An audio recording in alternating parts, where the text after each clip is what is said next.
নমস্কার। আজ আবার সিভি আনন্দ বোসকে নিয়ে কিছু কথা বলার জন্য এলাম। সিভি আনন্দ বোস এই নামটির সঙ্গে আপনারা সকলেই কম বেশি পরিচিত, তার কারণ তিনি আমাদের রাজ্যের রাজ্যপাল। রাজ্যপাল মানে তিনি আমাদের রাজ্যের সাংবিধানিক প্রধান, এবং সাংবিধানিক প্রধানরা তারা কি কর্তব্য পালন করবেন, কি বলবেন, কি করবেন এ সম্পর্কে সাধারণ জনসাধারণের একটা ধারণা আছে।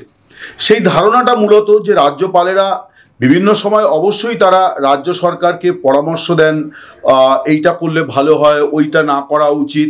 এগুলো একেবারেই রুটিন কাজ, যেগুলো করাও উচিত সাংবিধানিক প্রধানের। এছাড়া আমরা রাজ্যপালদের যে ভূমিকায় দেখেছি সেটি হচ্ছে যে রাজ্যপালেরা রাজ্যবাসীকে নানা বিষয়ে দিশা দেন।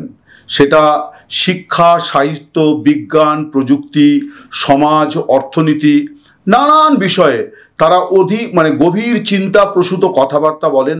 এবং এইভাবেই আমরা কিন্তু অতীতে বাংলার রাজ্যপালদের দেখেছি, যারা নানানভাবে রাজ্যের মানুষকে দিশা দিয়েছেন, এবং রাজ্যপালদের কথাকে যথেষ্ট গুরুত্ব দিয়ে মিডিয়া ছেপেছে।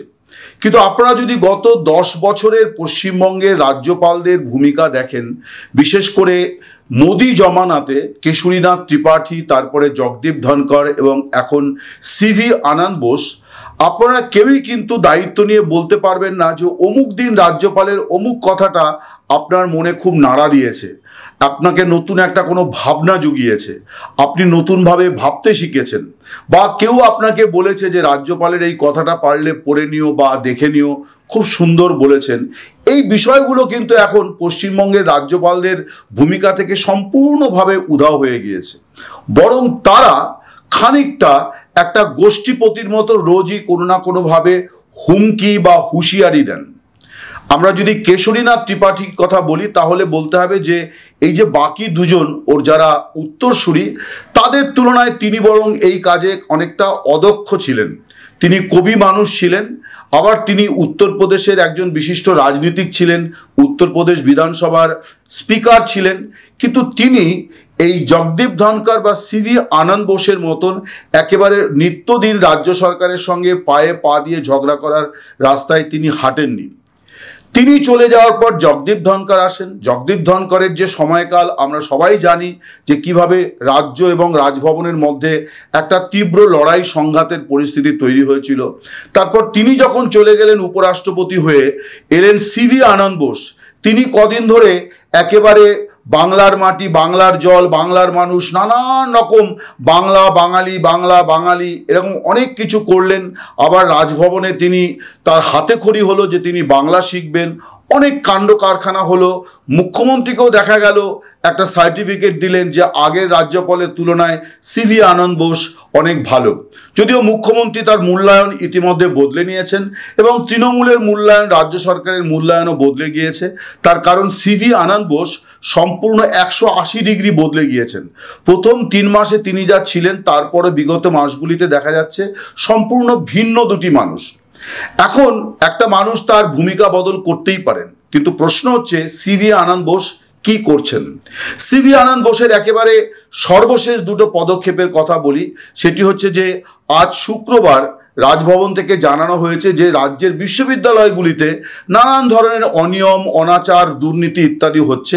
অতএব এটার জন্য তিনি বিচার বিভাগীয় তদন্তের নির্দেশ দিয়েছেন। একদিন আগে তিনি রাজ্যের উচ্চশিক্ষা মন্ত্রী বা শিক্ষামন্ত্রীর পদ থেকে ব্রাত্য বসুকে অপসারণের সুপারিশ করেছেন রাজ্য সরকারের কাছে। এখন প্রশ্ন হচ্ছে যে রাজ্যপাল বা বিশ্ববিদ্যালয়ের যিনি আচার্য, তার কি এই ধরনের কাজ বা এই ধরনের কোনো অধিকার বা ক্ষমতা আছে? মন্ত্রীকে সরানোর বিষয়টি সম্পূর্ণভাবেই রাজ্য সরকার, বিশেষ করে মুখ্যমন্ত্রীর এখতিয়ারভুক্ত, এবং এই বিষয়টি নিষ্পত্তি কিন্তু গত বছরও হলো। তার কারণ তামিলনাড়ুতে এন রবি রাজ্যপাল, তিনি রাজ্যের মুখ্যমন্ত্রীকে চিঠি দিয়ে একজন মন্ত্রীকে সরানোর নির্দেশ দিয়েছিলেন বা সুপারিশ করেছিলেন, কিন্তু সন্ধ্যে 7টায় পাঠানো চিঠি আবার রাত 11টায় তিনি ফিরিয়েও নেন। তার কারণ যেটা পরে জানা যায় যে কেন্দ্রের স্বরাষ্ট্রমন্ত্রী অমিত শাহ তাকে ফোন করে বলেন যে রাজ্যপাল এই কাজ করতে পারেন না। কিন্তু তারপরেও সিভি আনন্দ বোস কিন্তু রাজ্য সরকারের কাছে সুপারিশ পাঠিয়েছেন মন্ত্রীকে সরিয়ে দেওয়ার। এখন রাজ্য সরকারের সঙ্গে রাজ্যপালের বা আচার্যের, বিশেষ করে বিশ্ববিদ্যালয় কেন্দ্রিক যে গোলমাল, সেই বিষয়টায় আসি। বিশ্ববিদ্যালয় কেন্দ্রিক গোলমালের একটা বড় কারণ কিন্তু হচ্ছে যে জাতীয় শিক্ষানীতি, অর্থাৎ জাতীয় শিক্ষানীতি যেখানে গেরুয়াকরণের একটা অভিযোগ আছে, সেই জাতীয় শিক্ষানীতি যদি রূপায়ণ করতে হয় তাহলে কেন্দ্রীয় সরকার বুঝেছে যে রাজ্যের বিশ্ববিদ্যালয়গুলিতেও কেন্দ্রের একটা দখলদারি দরকার। এই দখলদারি স্থাপনের কাজটা তারা রাজ্যপালদের আচার্যের ভূমিকা দিয়ে করতে চাইছে, যে কারণে দেখা যাচ্ছে যে রাজ্যপাল তিনি উপাচার্যদের নিয়োগ করছেন, যেটা তার এখতিয়ার বহির্ভূত। তিনি কোনোভাবেই কোনো আইনে আচার্যকে উপাচার্যদের নিয়োগ করার কোনো অধিকার দেওয়া হয়নি। এবং তার ফলে যেটা হয়েছে যে পশ্চিমবঙ্গের কোনো বিশ্ববিদ্যালয়ে এই মুহূর্তে কোনো স্থায়ী উপাচার্য নেই। এবং এমনও অবস্থা হচ্ছে যে উপাচার্য দুপুরে হয়তো লাঞ্চ করতে বাড়ি যাচ্ছেন, ফিরে এসে শুনছেন যে তিনি আর উপাচার্য নেই। কদিন আগের ঘটনা আপনাদের নিশ্চয়ই মনে থাকবে যে যাদবপুর বিশ্ববিদ্যালয়ের যেদিন সমাবর্তন, তার আগে গভীর রাতে একটি মেল করে উপাচার্যকে বলা হয় আপনি উপাচার্য থাকবেন না।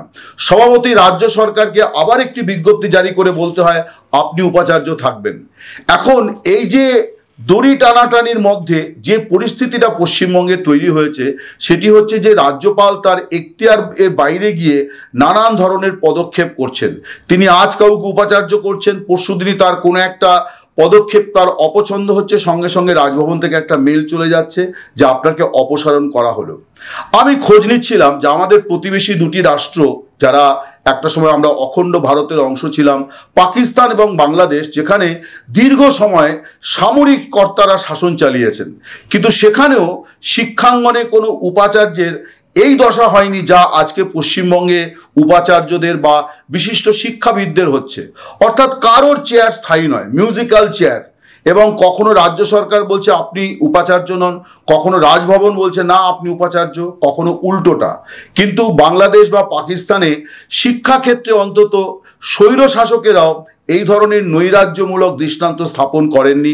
আপনারাও এই চাইলে এই বিষয়ে বিশদে খোঁজ খবর নিতে পারেন।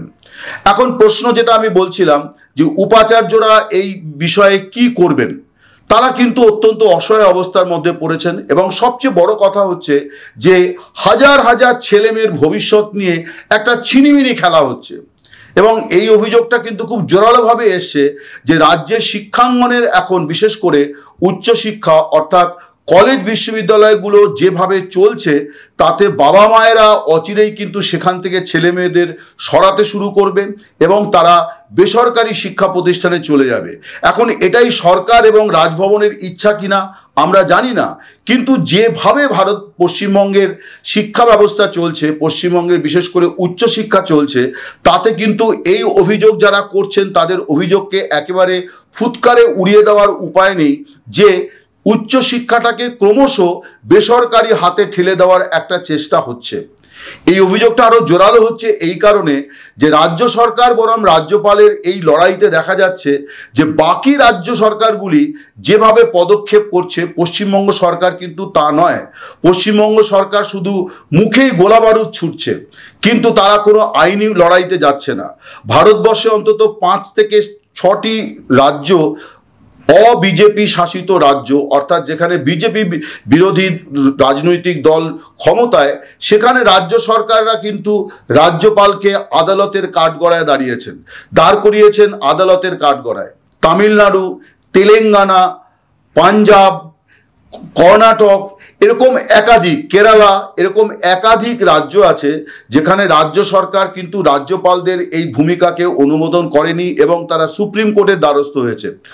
এবং যেটা দেখবার মতো যে সুপ্রিম কোর্ট, ভারতের প্রধান বিচারপতি একাধিক রায়ে সাম্প্রতিককালে গত 6-7 মাসের মধ্যে অন্তত 5 থেকে 6টি রায়ে তিনি বারে বারে রাজ্যপালদের স্মরণ করিয়ে দিয়েছেন যে ডোন্ট স্টেপ আউট, আপনারা যা করছেন তা আপনারা করতে পারেন না।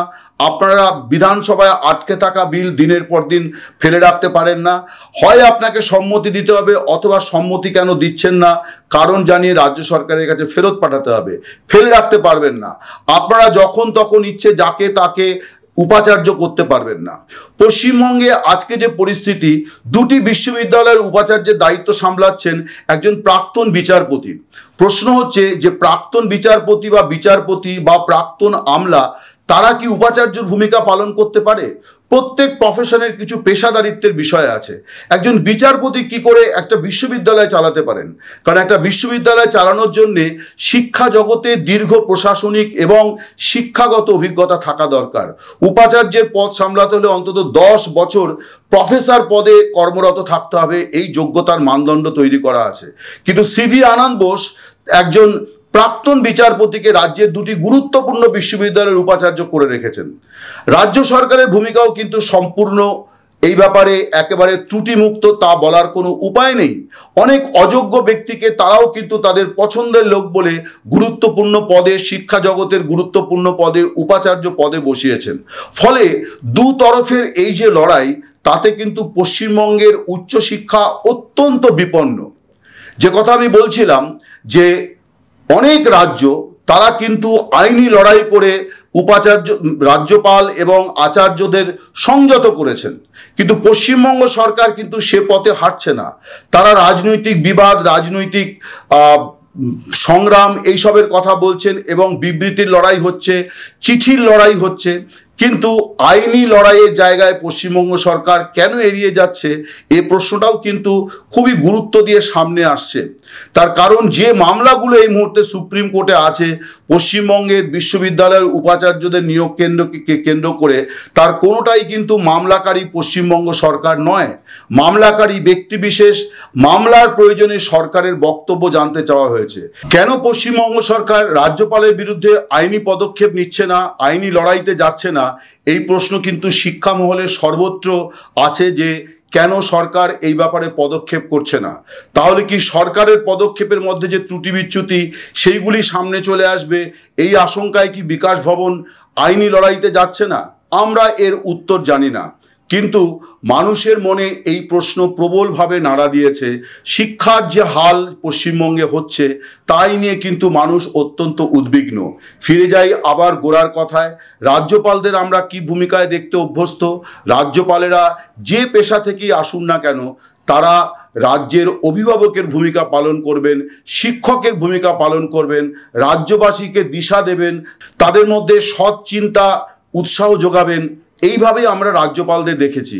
এর আগে একজন রাজ্যপাল, তিনি সিবিআইয়ের অধিকর্তা ছিলেন, তারপরে অবসর জীবনে রাজ্যপাল হয়ে এসেছিলেন। তাকেও কিন্তু আমরা দেখেছি যে তিনি পুলিশগিরি করেননি। তিনি রাজ্যপালের যে ভূমিকা থাকা দরকার তাই। আমরা একজন রাজ্যপাল পেয়েছিলাম যিনি ভারতের নিরাপত্তা উপদেষ্টা ছিলেন। তিনিও কিন্তু কখনো তার রাজ্যপালের ভূমিকায় কখনো তার সেই পেশাগত জীবনকে জড়াননি। তিনি রাজ্যবাসীকে নানা বিষয়ে দিশা দিয়েছেন। কিন্তু দুর্ভাগ্যের হলো সিভি আনন্দ বোস রাজ্যপালের চেয়ারে বসে নিতান্তই ছেলেমানুষি করছেন। রাজ্যপালের পদটার পদে পদে পদে পদে অমর্যাদা করছেন। তিনি অনুসরণ করছেন তার দুই পূর্বসূরি ধনকর এবং ত্রিপাঠীকে। নমস্কার, শুভরাত্রি।